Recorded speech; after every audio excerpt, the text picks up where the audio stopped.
Lies of P is a flawed masterpiece. This last week I've been playing Lies of P a lot, and I do mean a lot.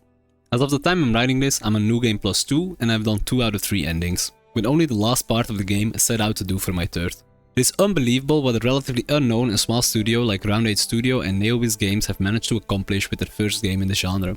I can confidently say this is one of my favorite Souls-like games to date. Even among FromSoft games, I rank it highly. In this video I'm gonna explain why I like it this much, but still think it's flawed in many ways. Even though the game is very much heavily inspired by the Souls games, some say Bloodborne, some Sekiro, and they call it a Souls game in general, I really feel like they got good parts of all 3 in here. It promotes aggressive play like Bloodborne, it promotes parrying to break stance, and the prosthetic arms like Sekiro, and of course it borrows heavily from the Dark Souls games. All 3 work together very well in this gem of a game. I can't say it's a cheap knockoff of any of the 3, because they implement elements from all 3 in such a great way that it really becomes its own thing. Although heavily inspired by FromSoft, this is a good thing. The wheel does not need to be reinvented, but it can be improved, and that they did. Whilst combining those 3 kind of Souls games, they transformed it into its own thing. The most on-the-nose innovation is the weapon assembly system. With this system, you can take any weapon handle, which gives it its moveset, and add any other blade or whatever you damage with on top of it. The game has what they call Fable arts. These are like the weapon arts in Elden Ring. Both weapon and handle have 1 each. This can make for very unique builds and can make the game feel much more personal for many players.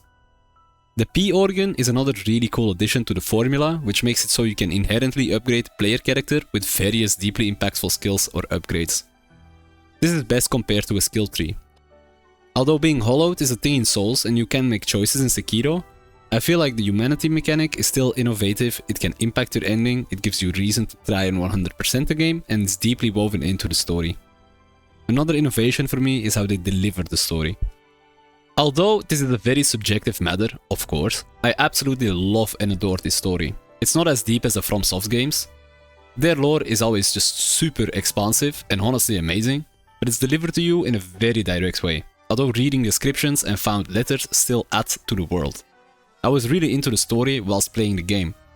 This usually isn't the case with the FromSoft games. Quite honestly, I always just play the game, have a lot of fun with it, and then go and watch Fatih Vidya lore after. Not in this one though. Whilst the lying speaking truth mechanic does not do that much in terms of gameplay, it can massively alter the feel of the story you are going through. I want to keep this as spoiler free as possible, so I can't go into depth explaining. If you want me to do that, please do tell me in the comments, but the story is a fun twist on the original story of Pinocchio by the Brothers Grimm, full of references and Easter eggs. I absolutely love the level design. Often it's quite linear, but I don't think this is necessarily a bad thing. It still has the iconic shortcuts that all good Souls games have. Every chapter of the game is very distinct, and the all-around theme of all these chapters is superb and diverse. You definitely have areas that are heavily inspired by the Souls series, but once again I think this is actually quite fun and a sort of nod towards the genre's veterans. All of the areas are very diverse, from city streets to industrial workshop, castles, cathedrals and much more. All with amazing graphical fidelity and detail. Enemies made exactly for the area they are in, not too much copy-paste. These feel very distinct from one another and it almost feels like walking inside of a painting. The levels, although linear, often loop back to the same point by unlocking a new path, which did make it feel very cool. My main critique of the level design is that some of the walk-ups to bosses are horrendous and made me think about the things I didn't like about Dark Souls 2. It's great to be able to struggle in your path through an area, but once you find the boss you should be able to get back ASAP. This is why Elden Ring added the stakes of Marika to respawn right outside of the boss room. Most of the bosses are pretty easy to get back to though. I still hate you, Mad Clown. But even when they are easy to get back to, I think it's boring to be running back for 30 seconds every time you die. For a game in this genre, it is of course of utmost importance that the combat is great and the bosses are even better. I can proudly say that the combat is A+ here. You have 3 main ways of fighting. There is the way of motivity, basically strength, which has its root in big boinky weapons. Greatsword, wrenches, clubs and stuff like that. You can choose to go technique, which will give you faster combat with weapons like rapiers, katanas, a normal sword and all of those. These 2 already feel very distinct from one another, whilst having a great overlap in some weapons. All these weapons have their own moveset as well, whilst being able to combine certain weapons like previously mentioned. Third and often overlooked, there is the way of advance, which I can mostly relate to what would be magic in other games. Although there are some weapons that scale kinda well with its stats, it is mostly used to increase effectiveness of your Legion arm, aka your prosthetic arm.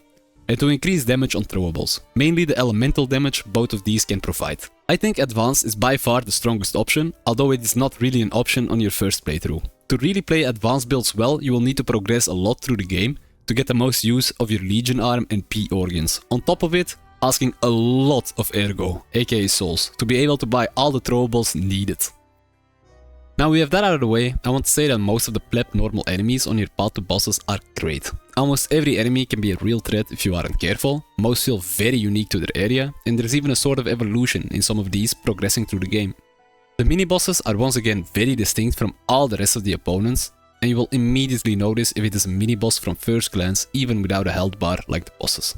Now these mini-bosses are some of the most annoying, spammy foes in the entire game. I think these are done poorly, and most of the difficulty from these foes just come down on them spamming their moves like there's no tomorrow. I hate this guy. Most of the bosses are absolutely awesome. I think all of them would fit into a FromSoft game perfectly from a design perspective.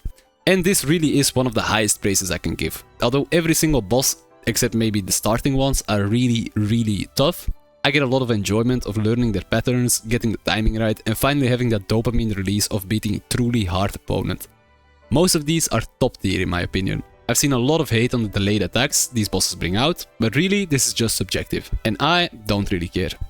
It does bring out an extra layer of learning the boss, as it's not purely reactive, but you have to time almost predict the attack. The gripe I do have with some of these bosses are attacks that literally come from outside of your visible frame. This mainly occurs in the last quarter of the game, and the penultimate boss is really guilty of this. I don't want to spoil anyone, as I hope to convince someone to pick up this game themselves, so I will not show these, but I hate that boss. There being 3 endings, multiple build paths with almost practically an infinite amount of weapon combinations to play with, on top of some extra things you can experience in the New Game Plus, this game is really fun to replay. Every Souls game is in my opinion very replayable, but this one, having these choices you can make, plus the previously mentioned arguments, make this one of the most replayable ones. If I had to rate this game, it certainly has issues, but in my opinion it is a 9 out of 10. At points it feels a bit unfair, but it is an absolutely amazing Souls-like, to even rival FromSoft. The story really pulls on my heartstrings at times, and I have had an outstanding time with it. If you want to try it out and you haven't already, I highly recommend it. It's on Game Pass too, so it doesn't have to break the bank. If you are still watching, I hope you enjoyed watching the video. Don't forget to like and subscribe, and I will see you next week. Goodbye.